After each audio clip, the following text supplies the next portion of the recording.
नमस्कार शेतकरी मित्रांनो, मी शुभम वाकचौरे. संगमनेर तालुक्यातनं या ठिकाणी बिरबलचं अधिकृत काम मी या ठिकाणी महाराष्ट्राचं बघत आहे. सर आज आपण हे हॅरो म्हणतो आपण जुनं सिंगल डिस्क हॅरो राहायचे. आता हे पॉवर हॅरो म्हणून घेऊन आलोय. म्हणजे हायड्रोलिक पॉवर म्हणजे हायड्रोलिक हॅरो जो आहे आपण या ठिकाणी घेऊन आलेलो आहे. म्हणजे याच्यामध्ये काय होतं सिंगल मॅन आपण ऑपरेट करू शकतो म्हणजे वन मॅन आर्मी म्हणू शकतो किंवा आपण एवढं मोठं क्षेत्र जरी असलं तर एकटा माणूस जाऊन 3-4 तासात जाऊन काम करू शकतो. या हिशोबाने आपण हे पॉवर हॅरो लॉन्च केलं. मी हे पॉवर हॅरोचं मी एकदम शॉर्टकटमध्ये सांगेल तुम्हाला सर, की हे पूर्ण हायड्रॉलिक ऑपरेटेड आहे. म्हणजे आपलं जे एस-व्ही-सी वॉल्किटा असतं ट्रॅक्टरचं, त्याच्यावरून हे टोटल ऑपरेट होतं. म्हणजे तुम्ही जेवढं याचा अँगल चेंज करणार या डिस्कचा, तर या डिस्कच्या अँगल ज्यावेळेस तुम्ही इन्क्लाइन करशाल, तेवढी डेप्थ जादा पडते याची आणि डेप्थ जेवढी जादा तेवढी खोली जादा.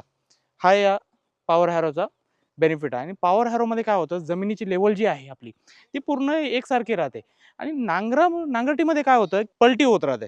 म्हणजे नांगर काय करतो, एका साईडला मातीला पलटी करत असतो. पुढच्या वर्षी परत आपण उलटी पलटी करतो त्याला.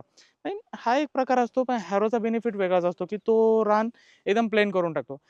तुम्ही कोणत्याही कंडिशनला यूज करू शकता. आणि तुम्हाला वाटलं, की आता हार्वेस्टिंग होऊन गेलेलं आहे, त्यावेळेस देखील तुम्ही याचा वापर करू शकता. तुम्हाला वाटलं, की नांगरटी नाही करायची, आपला हॅरो मारून ठेवायचा, तुम्ही करू शकता. मल्टीपर्पज हॅरोचा आपण कुठेही वापर या ठिकाणी करू शकतो आणि लोकं फार घाबरतात. आम्ही मोशी एक्झिबिशनमध्ये आलो होतो. ते हे भरपूर शेतकरी मित्रांनी बघितलेलं आहे, की हे इम्प्लिमेंट जे आहे दिसायला खूप मोठं आहे. म्हणजे 8x8चं मशीन आहे, हे टायर्स आहे, एवढं वेट कसा घेऊन चालणार हा? ट्रॅक्टर चालेल की नाही चालेल? हा अनेक प्रश्न या ठिकाणी शेतकऱ्यांच्या मनात येत असतात.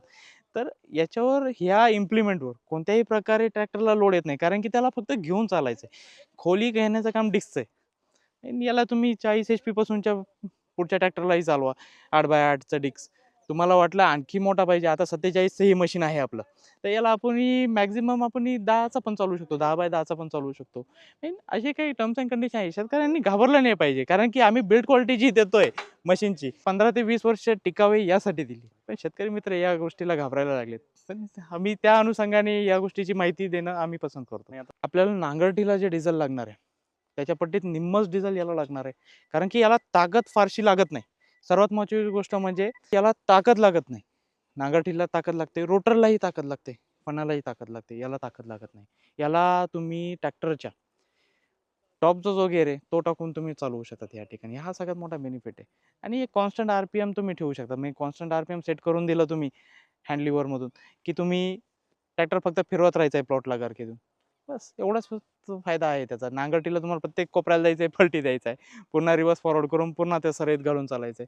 फणाचंही तसंच आहे. म्हणजे सांगायचं ठरलं जर एकरी तुम्हाला जर का 4 लिटर